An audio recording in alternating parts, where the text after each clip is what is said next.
Hi everyone. Welcome to English Story School, where every story is a stepping stone to mastering English. Let's make learning unforgettable. Have you ever found yourself trapped in the labyrinth of your own thoughts? It's like a never-ending cycle, a looping reel playing in your mind, constantly repeating the same scenes. Past mistakes you can't undo and future fears you can't predict. The more you try to break free, the more entangled you become. You replay that conversation where you said the wrong thing, or you anticipate the worst-case scenario in the next big meeting. You know the drill. Overthinking and worry that never seems to end. Ever been so caught up in these mental movies that you forget to notice the world around you? The colors of the sky, the warmth of the sun, the rustling of leaves, or the feeling of a gentle breeze brushing against your skin. Everything fades into the background. You're not living life. You're simply replaying a series of events in your head, and it's like the world has become a distant memory. The present moment is barely noticed, as your mind pulls you back to the past or pushes you forward into an uncertain future. It's exhausting, right?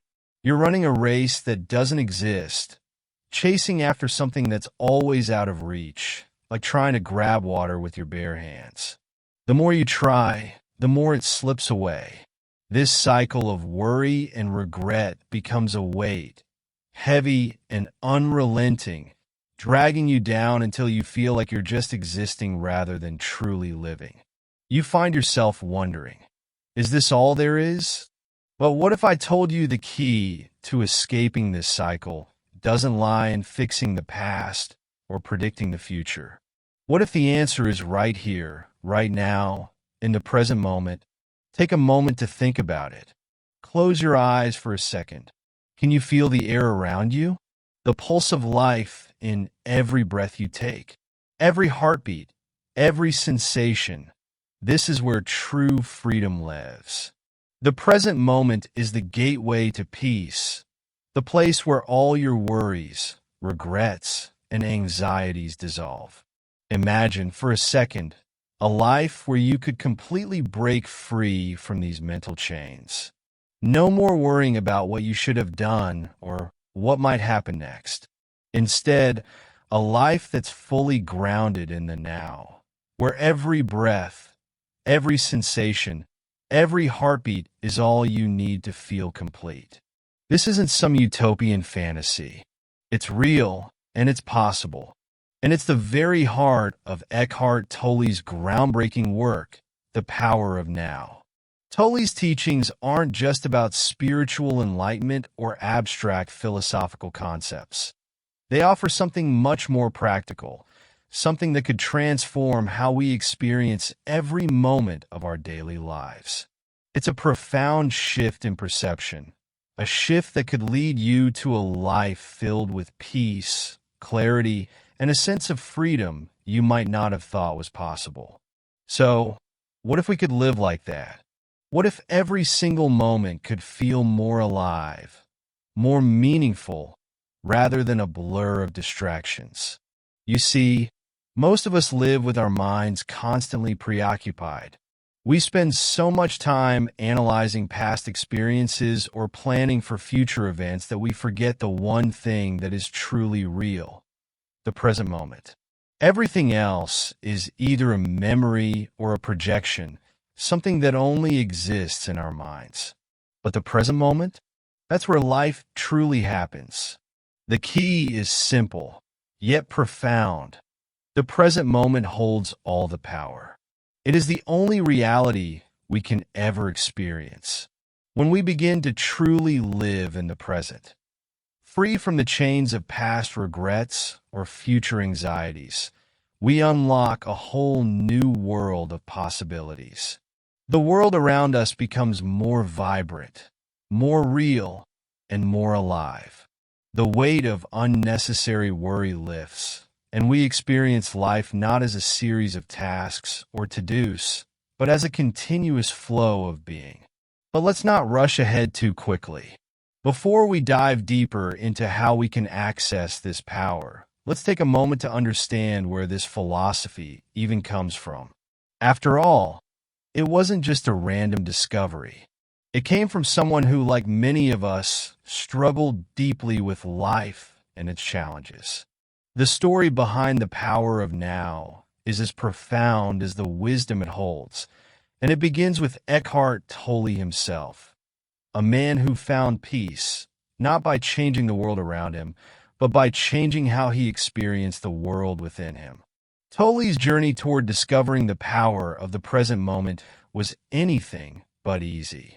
He wasn't born with this wisdom.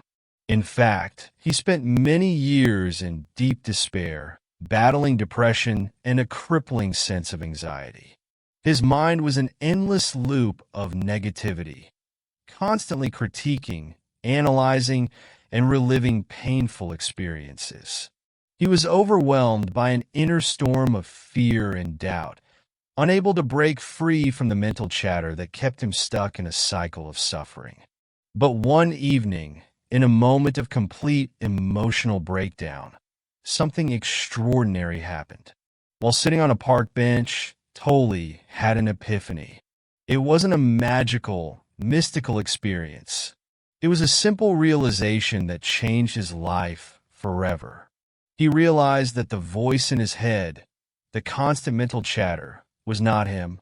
It was simply a stream of thoughts that had taken over his mind, a collection of beliefs and judgments that didn't define who he truly was. In that moment, Tolle experienced a profound sense of peace. He became aware of something deeper within himself, an awareness that transcended his thoughts. He realized that the present moment, with all its simplicity, was the only true reality. And from that awareness, the power of now began to unfold. So, what does this all mean for us? How do we begin to embrace this philosophy in our own lives? The first step is to understand that we are not our thoughts. The mind, though powerful, is often a barrier between us and our true selves. And while it can be a tool for problem solving and decision making, it is not the source of our being. Our true nature exists beyond our thoughts, in the space of awareness itself. And once we begin to connect with this deeper space, we can begin to experience life in a whole new way, free from the mental chatter that clouds our vision. This journey isn't about ignoring your thoughts or suppressing your feelings. It's about learning to observe them without becoming entangled in them. It's about learning to be present, fully aware, and engaged in the here and now. And when you do that, when you truly embrace the present moment, you'll find that the world opens up in ways you never imagined. The present is where all the answers lie. It's where life happens, and it's where you can begin to find the peace you've been searching for all along. To truly understand the power of the present moment, we must first dive into the personal journey of the man behind the philosophy, Eckhart Tolle. His story is not just one of intellectual discovery or academic pursuit. It is deeply personal and human. It's a story of darkness, struggle, and ultimately light, one that shows us how profound shifts in consciousness can come from the most unexpected of places. There was a time when Eckhart Tolle's life was consumed by despair. He wasn't always the wise, calm, and enlightened figure that we know today. In fact, his journey toward enlightenment was paved with years of emotional pain and mental turmoil. Like many of us, Tolle spent much of his life feeling trapped in the chaos of his own thoughts. His mind was constantly in overdrive, filled with negativity, self-doubt, and endless anxiety. His days were filled with worry and fear, and his nights were plagued by depression so severe that he struggled to even get out of bed. The noise in his head was relentless, an inner monologue of despair and helplessness. At this point in his life, Tolle's mind was a prison. He was so consumed by his thoughts that he couldn't see beyond them. His identity was wrapped up in his mental patterns. He believed that the constant stream of thoughts, judgments, memories, fears, was who he was. This belief is something many of us share without even realizing it. We identify with our thoughts, thinking they define us, when in fact they are just passing phenomena. But Tolle didn't see this yet. He was a man lost in his own mind, fighting battles that were invisible to the outside world. But then, something extraordinary happened. One evening, in a state of deep inner turmoil, Tolle found himself sitting on a park bench, overwhelmed by the weight of his thoughts. He was exhausted from the constant mental noise, struggling to make sense of it all. And in that moment, something shifted. It wasn't a grand, spiritual epiphany with dramatic lights or heavenly voices. It was far simpler than that, yet profoundly powerful. Tolle realized something that would change his life forever. In that fleeting moment of quiet reflection, he suddenly became aware of something important. The voice in his head, the constant chatter, the endless stream of thoughts, was not him. It was just thoughts, just fleeting mental images. In that instant, Tolle realized that the thoughts he had been living with, the ones that had defined him for so long, were not his identity. They were merely transient, impermanent, and ultimately irrelevant. He wasn't his thoughts. He was the awareness that was observing them. This was the turning point. The realization that the mind and the true self were two distinct entities marked the beginning of a profound shift in Tolle's consciousness. He suddenly found himself free from the mental chains that had bound him for so long. It was as if, for the first time, he stepped outside of himself, observing the incessant thought process from a distance. The constant mental noise, once so overpowering, faded into the background. For the first time in years, Tolle felt at peace. It's important to understand the significance of this moment. It wasn't about silencing the thoughts completely or rejecting them. Rather, it was about recognizing that thoughts are not the essence of who we are. Thoughts are just fleeting images that come and go, much like clouds passing through the sky. The true you, the awareness that is always present, observing the thoughts, is eternal, peaceful, and unchanging. In that moment of realization, Tolle experienced a deep sense of stillness. The endless chatter of his mind no longer defined him. He had stepped out of the mental noise and into the peaceful presence of the present moment. This shift was life-changing. It was as if the weight of the world had been lifted off his shoulders. For the first time, he experienced a profound sense of peace that was not dependent on external circumstances. He understood in the deepest sense that peace is not something we can chase or achieve. It is something that exists within us, beyond the realm of thought. This experience became the foundation for the philosophy that would later transform millions of lives around the world. What Tolle had discovered was simple, yet revolutionary. The true self is not the mind, but the awareness that observes it. By learning to disidentify from the mind, we free ourselves from the endless cycle of suffering that results from our attachment to our thoughts. This understanding is the essence of the power of now. Tolle's awakening wasn't just an intellectual insight. It was a deeply embodied experience. He didn't just read about the nature of the mind or hear it from a teacher. He lived it. He became the experience. And from that moment on, his life was never the same. No longer trapped by the past or preoccupied with the future, he found himself fully present in the moment, experiencing life with a sense of clarity and peace he had never known before. This shift in consciousness didn't happen overnight. It wasn't a one-time event, but rather the beginning of a process. After his epiphany, Tolle spent years in a state of deep contemplation, exploring the nature of consciousness and the mind. He spent time in nature, sitting in stillness, allowing the insights he had received to deepen and unfold. And over time, the awareness of the present moment became his way of life. What's remarkable about Tolle's journey is how ordinary it was. He wasn't born with special abilities or a heightened sense of spirituality. He was simply a man who, in a moment of deep suffering, discovered the truth that had always been available to him. And this truth is available to all of us. Tolle's story is a reminder that we don't need to go on some grand quest or undertake a spiritual pilgrimage to find peace. The key is also, what does this mean for us? How can we begin to apply the wisdom that Tolle discovered in our own lives? The first step is to recognize that, like Tolle, we are not our thoughts. We are not the voice in our heads, constantly judging, analyzing, and replaying the past. We are the awareness that observes those thoughts. And once we begin to shift our attention to that deeper awareness, we open the door to the power of now. In the next steps, we will explore how to cultivate this awareness, how to become more present, and how to integrate the teachings of the power of now into our everyday lives. But for now, let this simple yet profound truth sink in. You are not your thoughts. You are the awareness that observes them. Now that we've taken a deep dive into Eckhart Tolle's personal awakening, let's shift our focus to the core of his transformative message, the mind and its role as a barrier to true peace. This is where the teachings of the power of now take a radical turn, challenging much of what we've been conditioned to believe about ourselves and the world. At the heart of the power of now is a revolutionary idea. We are not our thoughts. It sounds so simple, yet it is one of the most profound realizations we can have. So often, we tend to identify ourselves with the endless stream of thoughts that constantly flow through our minds. We think we are our worries, our fears, our judgments, our past traumas, and our future anxieties. We believe that these mental experiences define us. But what if they don't? What if they're simply passing phenomena, like clouds drifting through the sky, and not the essence of who we are? Eckhart Tolle's perspective on this is both eye-opening and liberating.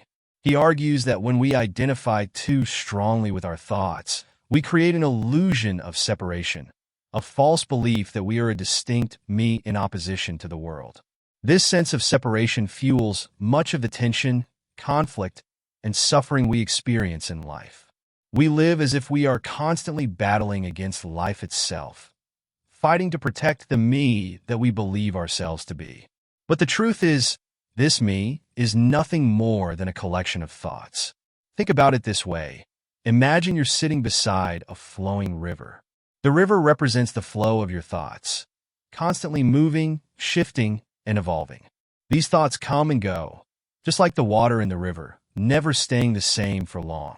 Now, in this analogy, you are not the river.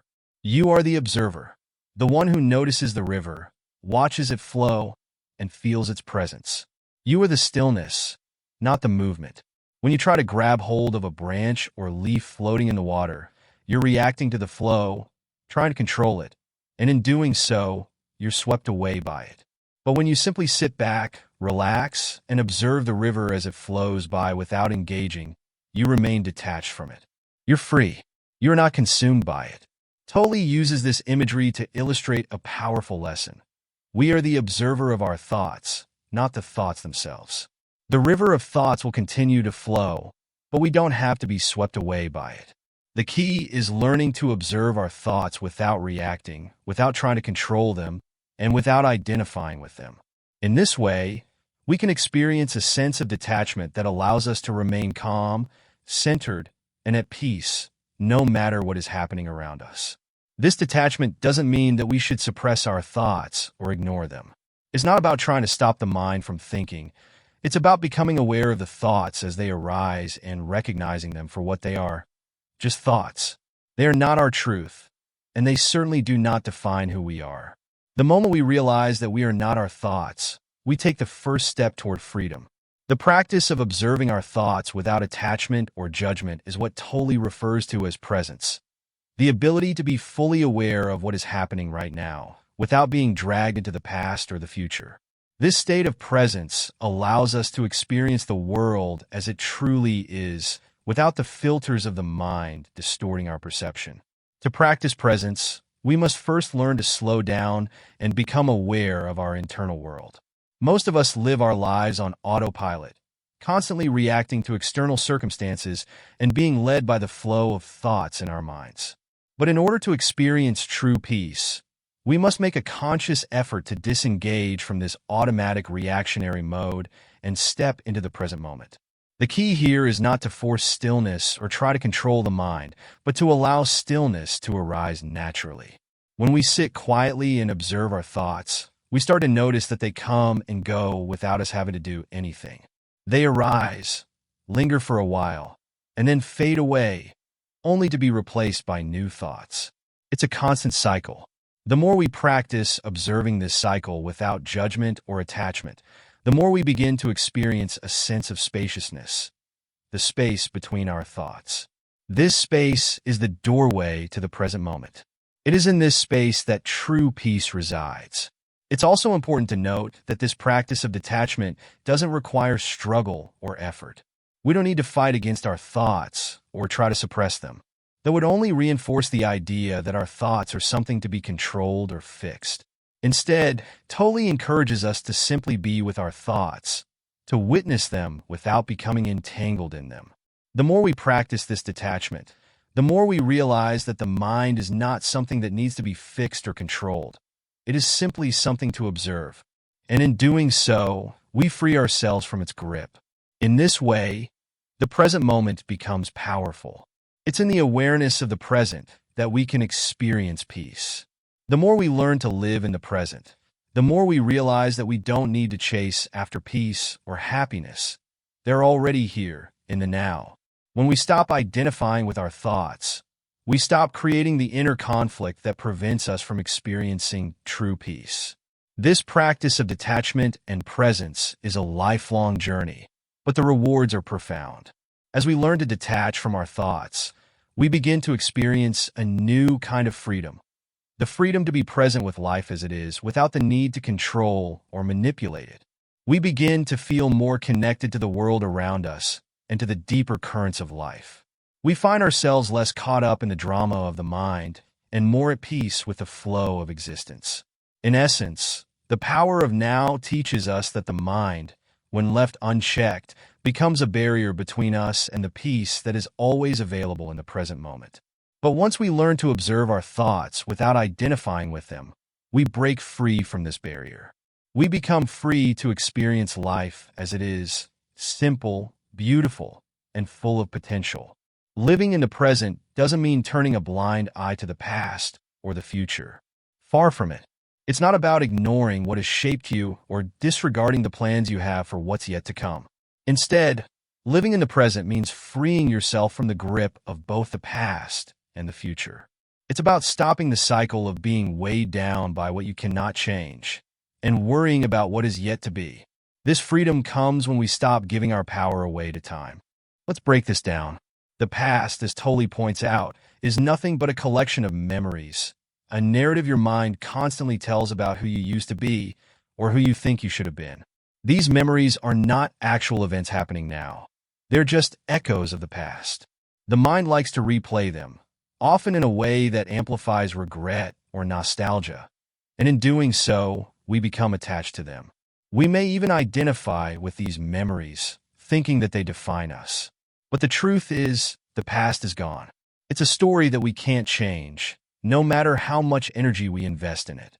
On the other hand, the future is just a projection of what might happen, an endless series of imagined scenarios that we create based on our desires, fears, and expectations. The future, too, doesn't exist in the present moment. We often spend so much time worrying about what's coming, what might go wrong, what we need to achieve, or what obstacles we might face, that we forget to live right now. This constant anticipation keeps us in a state of unease, never truly settled in the present. Tolle explains that the present moment is the only true reality. The past is a fleeting memory, and the future is just an idea. Neither of these exist outside of the mind. And when we realize this, a profound shift takes place. We stop trying to control life, stop trying to change what's already happened or anticipate what hasn't arrived. Instead, we begin to embrace the flow of life as it unfolds, moment by moment. When we let go of the weight of both past and future, we free ourselves to live in a way that is lighter, more present, and more aware. This isn't to say we should abandon all thoughts of the past and future entirely. It doesn't mean that we should stop reflecting on our past or stop planning for the future. What it does mean is that we stop letting those thoughts dominate our experience in the present. We stop using the past as an anchor that keeps us stuck in regret or shame, and we stop using the future as a source of anxiety or fear. Instead, we acknowledge both the past and the future for what they are, tools to help us learn and grow, but not the things that define who we are in the here and now. Living in the present moment is a powerful practice of mindfulness. It's about bringing your full awareness to whatever is happening right now without judgment or distraction. Imagine sitting down to a meal. How often do we eat while distracted, thinking about the day ahead, our next task, or something that happened earlier? How often do we rush through the moment, not even tasting the food we are eating or appreciating the nourishment it provides? Living in the present means bringing your full attention to the act of eating, the taste, the texture, the aroma, the sensation of each bite. It's about being fully engaged in the experience, without your mind wandering off to other places. The same applies to every moment of your life.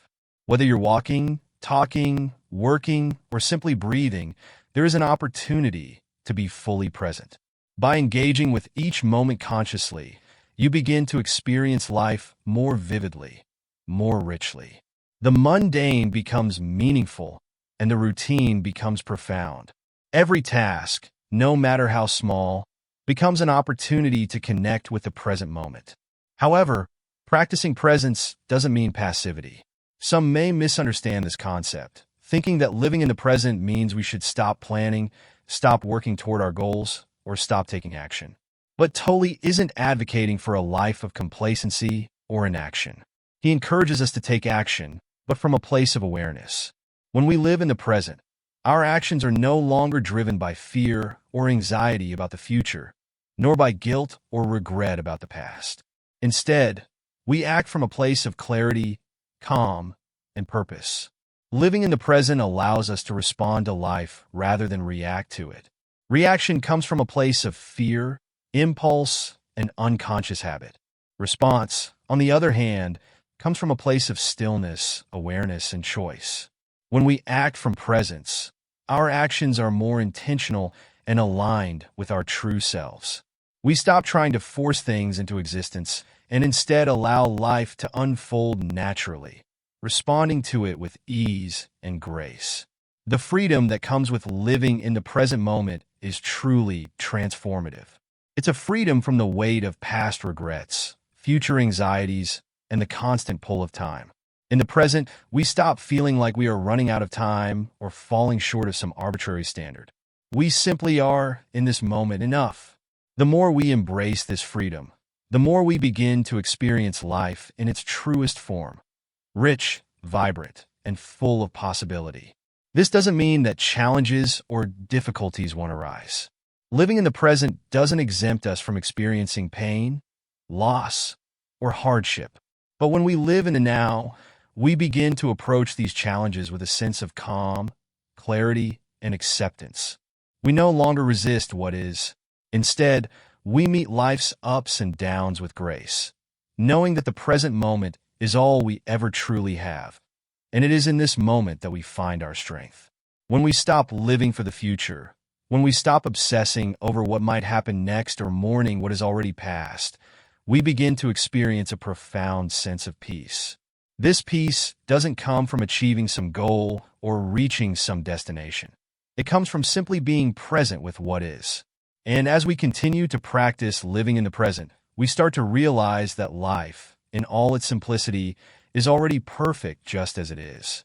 There is no need to chase after some future version of ourselves or our circumstances, because the present moment holds all the peace, clarity, and freedom we need. By learning to live in the now, we align ourselves with the flow of life, where everything we need is already here.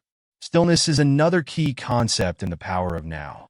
In our modern world, we're constantly bombarded with noise, physical, mental, emotional.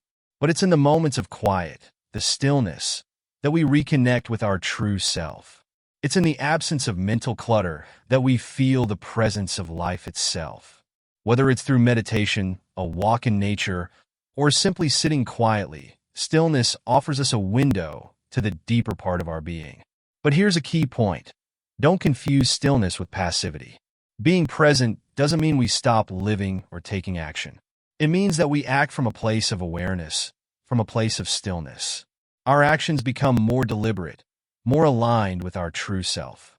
We no longer react to life with fear or anxiety. Instead, we respond with calm, clarity, and intention. As you begin to embrace the power of now, you'll notice a profound shift. Life becomes simpler. You start appreciating the small things, the sensation of your feet on the ground, the warmth of the sun on your skin, the sound of birds chirping outside your window. These seemingly small details become treasures when you're fully present. Living in the now brings peace, clarity, and a sense of freedom. The more you practice, the more you realize just how much stress, anxiety, and dissatisfaction stem from our attachment to the past and the future. And as you begin to free yourself from these attachments, you'll find that the world around you becomes more vibrant, more alive. It's as if you're seeing the world for the first time. Everything is new, and everything is full of potential. So, how do you begin living in the present? Start small. Take just a few moments each day to observe your thoughts without judgment. Practice mindfulness, whether it's eating, walking, or simply breathing. The more you practice, the more natural it will feel. Over time, the past and future will lose their grip on you, and the present will become your home. With that said, thanks for watching, and until next time.